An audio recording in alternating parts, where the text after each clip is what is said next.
Bengaluru satellite town ring road ಇದು ನಮ್ಮ ಬೆಂಗಳೂರಿಗೆ ಒಂದು ಇಂಪಾರ್ಟೆಂಟ್ ಆದ ಒಂದು ಪ್ರಾಜೆಕ್ಟು. ಇದು ಟೋಟಲು ನಮ್ಮ ಬೆಂಗಳೂರು ನಗರ ಏನಿದೆ ಇದಕ್ಕೆ ಒಂದು ರೌಂಡ್ ಆಗಿ ಒಂದು ರಿಂಗ್ ಆಗುತ್ತೆ. ಇದು ನೋಡಿ, ಈ ಥರ ನಾನು ಮ್ಯಾಪ್ನಲ್ಲಿ ತೋರಿಸ್ತಾ ಇದ್ದೀನಿ. ಇದು ಟೋಟಲು 280 ಕಿಲೋಮೀಟರ್ನ ಒಂದು ಪ್ರಾಜೆಕ್ಟು. ಈ ಪ್ರಾಜೆಕ್ಟ್ ಕಂಪ್ಲೀಟ್ ಆದರೆ ಬೆಂಗಳೂರಿನ ಅರ್ಧ ಟ್ರಾಫಿಕ್ ಕಡಿಮೆ ಆಗುತ್ತೆ ಅಂತ ನಮ್ಮ ಸರ್ಕಾರ ಹೇಳ್ತಾ ಇದೆ. ಸೊ ಏನಿದು Bengaluru satellite town ring road project, ಬನ್ನಿ ಇದರ ಬಗ್ಗೆ ಒಂದು ಸಂಪೂರ್ಣ ಮಾಹಿತಿಯನ್ನು ನಿಮಗೆ ಕೊಡ್ತೀನಿ. ವಿಡಿಯೋನ ಸ್ಟಾರ್ಟ್ ಮಾಡೋಣ. ಬೆಂಗಳೂರಿನ ಟ್ರಾಫಿಕ್ ಬಗ್ಗೆ ಇಡೀ ದೇಶ ಅಲ್ಲ, ಇಡೀ ಜಗತ್ತಿಗೆ ಪರಿಚಯವಾಗಿದೆ ಇದು. ಯಾಕಂದರೆ ಇಡೀ ಜಗತ್ತಿನಲ್ಲಿ ಹೈಯೆಸ್ಟ್ ಟ್ರಾಫಿಕ್ ಇರುವ ಸಿಟಿ ಅದು ಬೆಂಗಳೂರು. 2ನೇ ನಂಬರ್ನಲ್ಲಿ ಬಂದಿದೆ ಇದು ರೆಕಾರ್ಡ್ನಲ್ಲಿ. ಫಸ್ಟು ಲಂಡನ್ ಇದೆ, ಸೆಕೆಂಡು ನಮ್ಮ ದೇಶದ ನಗರ ಬೆಂಗಳೂರು ಮತ್ತು ನಮ್ಮ ರಾಜ್ಯದ ರಾಜಧಾನಿ. ಇದು ಒಂದು ಕೆಟ್ಟ ಒಂದು ಅಚೀವ್ಮೆಂಟು. ಯಾಕೆ ಹೀಗೆ ಆಗ್ತಾ ಇದೆ ಅಂತ ಎಲ್ಲರಿಗೂ ಗೊತ್ತಿದೆ. ಬೇರೆ ಬೇರೆ ರಾಜ್ಯದಿಂದ ಬೇರೆ ಬೇರೆ ದೇಶದಿಂದ ಜನರು ಬಂದು ಇಲ್ಲಿ ಕೆಲಸಕ್ಕೆ ಸೇರ್ಕೋತಾ ಇದ್ದಾರೆ. ಅದಕ್ಕೋಸ್ಕರ ಗಾಡಿಗಳು ತುಂಬಾ ಬರ್ತಾ ಇದೆ ಮತ್ತು ಪ್ಲ್ಯಾನ್ ಸಿಟಿ ಅಲ್ಲ ಬೆಂಗಳೂರು, ನೆನಪಿರಲಿ. ಸೊ ಅದಕ್ಕೋಸ್ಕರ ಈ ಪ್ರಾಬ್ಲಮನ್ನು ಫೇಸ್ ಮಾಡುತ್ತಾ ಇರುವುದರಿಂದ ಒಂದು ಈ ಸ್ಯಾಟಲೈಟ್ ಟೌನ್ ರಿಂಗ್ ರೋಡ್ ಪ್ರಾಜೆಕ್ಟನ್ನು ಇಂಟ್ರೊಡ್ಯೂಸ್ ಮಾಡಿದರು ನಮ್ಮ ಸರ್ಕಾರ. ಇದರಿಂದ ಏನಾಗುತ್ತೆ ಅಂದರೆ ಬೆಂಗಳೂರಿಗೆ ಬರುವ ಗಾಡಿಗಳು, ಅಂದರೆ ಕೆಲವೊಂದು ಇವು ಟ್ರಕ್ಗಳು ಇರ್ಬೋದು, ಕೆಲವೊಂದು ಬೇರೆ ಕಾರ್ಸ್ ಇರ್ಬೋದು, ಇವುಗಳು ಬೆಂಗಳೂರಿಗೆ ಬರೋದನ್ನು ತಪ್ಪು ಮಾಡಬೇಕು. ಅಂದರೆ ಈಗ ಇವರಿಗೆ ಬೇರೆ ಕಡೆ ಈಗ ಚೆನ್ನೈಗೆ ಹೋಗ್ಬೇಕಂದ್ರೆ, ಕನ್ಯಾಕುಮಾರಿಗೆ ಹೋಗ್ಬೇಕಂದ್ರೆ, ದಿಲ್ಲಿಗೆ ಹೋಗ್ಬೇಕಂದ್ರೆ ಈ NH4ನಿಂದ NH48ನಿಂದ ಮತ್ತು ಸ್ಟೇಟ್ ಹೈವೇಗಳಿಗೆ ಇವರಿಗೆ ಒಂದು ಬೈಪಾಸೇ ಇಲ್ಲ. ಬೇಕಂದರೆ ಇವರು ಸಿಟಿ ನೈಸ್ ರೋಡ್ ಒಳಗೆ ಬರಬೇಕಾಗುತ್ತೆ, ಇನ್ನರ್ ರಿಂಗ್ ರೋಡ್ಗೆ ಬರಬೇಕಾಗುತ್ತೆ. ಈ ಪ್ರಾಬ್ಲಮ್ ಆಗ್ತಾ ಇದೆ. ಅದಕ್ಕೋಸ್ಕರ ಈ ಪ್ಲ್ಯಾನನ್ನು ನಮ್ಮ ಸರ್ಕಾರ ಇಂಟ್ರೊಡ್ಯೂಸ್ ಮಾಡಿದೆ. ಸೊ ಇದು ಹೇಗೆ ಕೆಲಸ ಮಾಡುತ್ತೆ ಬನ್ನಿ ನೋಡೋಣ. ಇದರ ಲಕ್ಷಣಗಳು ಏನು, ಇದನ್ನು ಹೇಗೆ ಪ್ಲ್ಯಾನ್ ಮಾಡಿದ್ದಾರೆ ಅಂದರೆ ನೋಡೋಣ. ಈ ಎಕ್ಸ್ಪ್ರೆಸ್ ವೇಯಲ್ಲಿ 12 ಉಪನಗರ ಪಟ್ಟಣಗಳು ಬರುತ್ತವೆ.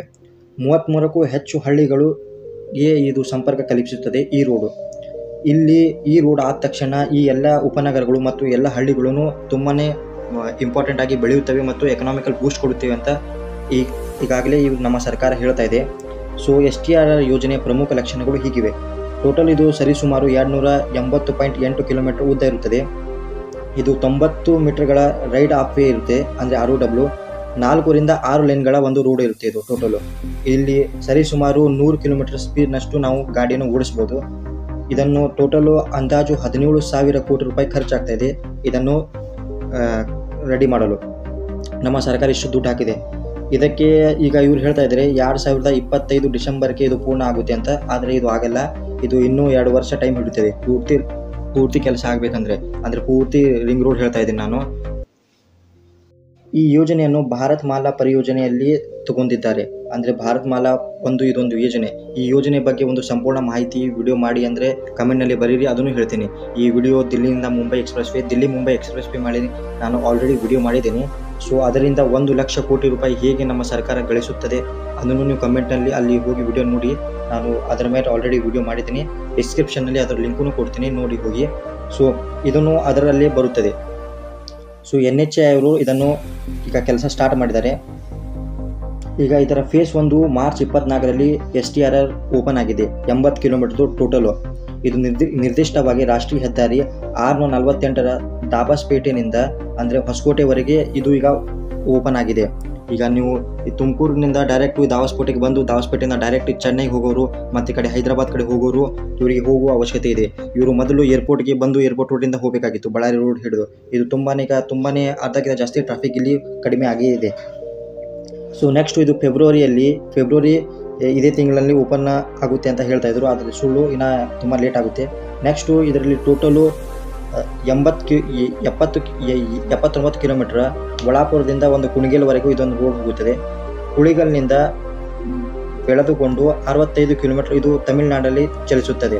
ಅಂದರೆ ಬನ್ನೇರುಘಟ್ಟ ಹತ್ರ ಬರ್ತದೆ. ಹೊಸೂರು ಬೈಪಾಸ್, ಅಂದರೆ ಹೊಸೂರು ಸಿಟಿ ಹತ್ರ ಇರಲ್ಲ, ಅಚ್ಚಿ ಕಡೆ ಬೈಪಾಸ್ ಹತ್ರ ಹೋಗುತ್ತದೆ. ಹೊಸೂರಿಗೆ ಒಂದು ಬೈಪಾಸು ನಿರ್ಮಾಣ ಮಾಡುತ್ತದೆ ಈ ರೋಡು. ಇದು ಬನ್ನೇರುಘಟ್ಟದಲ್ಲಿ ಒಂದು ರಾಷ್ಟ್ರೀಯ ಉದ್ಯಾನವನ ಇರುವ ಕಾರಣದಿಂದ ಅಲ್ಲಿಯ ಪ್ರಾಣಿಗಳಿಗೆ ಯಾವುದೇ ರೀತಿಯ ಪ್ರಾಬ್ಲಮ್ ಆಗಬಾರ್ದಂತ ಒಂದು 8.6 ಕಿಲೋಮೀಟರ್ನಷ್ಟು ಒಂದು ಎತ್ತರದ ಒಂದು ಕಾರಿಡಾರನ್ನು ನಿರ್ಮಾಣ ಮಾಡುತ್ತಾರೆ ಅಂತ ಇವರು ಹೇಳಿದ್ದಾರೆ. ಯಾಕಂದರೆ ನಾವು ಕೇವಲ ಈ ಕಾಡುಗಳನ್ನು ಇದನ್ನು ಕಟ್ ಮಾಡೋಕ್ಕಿಂತ ಇರುವ ಪ್ರಾಬ್ಲಮ್ನಿಂದ ಈ ಎಲ್ಲ ಚಿರತೆಗಳು, ಈ ಆನೆಗಳು ಎಲ್ಲ ಸಿಟಿಗೆ ಬರುವ ಪ್ರಾಬ್ಲಮ್ ಆಗ್ತಾ ಇದೆ. ಅದಕ್ಕೋಸ್ಕರ ಇದನ್ನು ಇವರು ರೆಡಿ ಮಾಡ್ತಾರೆ ಅಂತ ಹೇಳ್ತಾ ಇದ್ದಾರೆ. ಸೊ ಈ ರೋಡ್ ಓಪನ್ ಆದರೆ ಬೆಂಗಳೂರಿನ ಅರ್ಧ ಟ್ರಾಫಿಕ್ ಕಡಿಮೆ ಆಗುತ್ತೆ ಅಂತ ಇವರು ಹೇಳ್ತಾ ಇದ್ದಾರೆ. ಸೊ ನಾನು ಇದನ್ನೇ ಹೋಪ್ ಮಾಡ್ತೀನಿ, ಈ ರೋಡು ಆದಷ್ಟು ಬೇಗ ಪೂರ್ಣಗೊಳಿಸಲಿ ಮತ್ತು ನಮ್ಮ ಎಲ್ಲ ಜನರು ಟ್ರಾಫಿಕ್ನಿಂದ ತುಂಬಾ ಬೇಸರ ಆಗಿದ್ದಾರೆ. ಈ ಎಲ್ಲ ಪ್ರಾಬ್ಲಮನ್ನು ನಮ್ಮ ಸರ್ಕಾರ ಆದಷ್ಟು ಬೇಗ ನಿರ್ವಹಿಸಲಿ ಮತ್ತು ಬೆಂಗಳೂರು ಪೆರಿಫೆರಲ್ ರೋಡ್ ಮೇಲೆ ಒಂದು ಸಂಪೂರ್ಣ ಇನ್ನೊಂದು ವಿಡಿಯೋ ಮಾಡ್ತಾ ಇದ್ದೀನಿ, ನೆಕ್ಸ್ಟ್ ವಿಡಿಯೋ ಅದರ ಮೇಲೆ. ಸೊ ನೋಡೋಣ. ಈಗ ಮತ್ತೆ ಬೆಂಗಳೂರಿನ ಯೆಲ್ಲೋ ಲೈನ್ ಮೆಟ್ರೋ ಮೇಲೆ ಆಲ್ರೆಡಿ ನಾನು ವಿಡಿಯೋ ಮಾಡಿದ್ದೀನಿ, ಅದನ್ನು ಹೋಗಿ ನೋಡಿ. ಸೊ ಪ್ಲೀಸ್ ಈ ಚಾನಲ್ನ ಸಬ್ಸ್ಕ್ರೈಬ್ ಮಾಡಿ ಮತ್ತು ಲೈಕ್ ಮಾಡಿ ಮತ್ತು ಶೇರ್ ಮಾಡಿ. ಇನ್ನೊಂದು ವಿಷಯ ಸ್ನೇಹಿತರೆ, ತುಂಬ ಜನ ವಿಡಿಯೋ ನೋಡ್ತಾ ಇದ್ದೀರಾ ಆದರೆ ಸಬ್ಸ್ಕ್ರೈಬ್ ಮಾಡ್ತಾ ಇಲ್ಲ. ನಾನು ಮತ್ತೆ ಒಂದ್ಸಲ ರಿಪೀಟ್ ಮಾಡ್ತಾ ಇದ್ದೀನಿ, ಕನ್ನಡದ ಕಂಟೆಂಟನ್ನು ಯೂಟ್ಯೂಬ್ ಸಪೋರ್ಟ್ ಮಾಡಲ್ಲ. ಅದಕ್ಕೋಸ್ಕರ ನಾನು ನಿಮ್ಮ ಹತ್ರ ರಿಕ್ವೆಸ್ಟ್ ಮಾಡ್ತಾ ಇದ್ದೀನಿ, ನೀವು ನನ್ನ ಚಾನಲನ್ನು ಸಬ್ಸ್ಕ್ರೈಬ್ ಮಾಡಿ. So thank you for watching this video. Good by.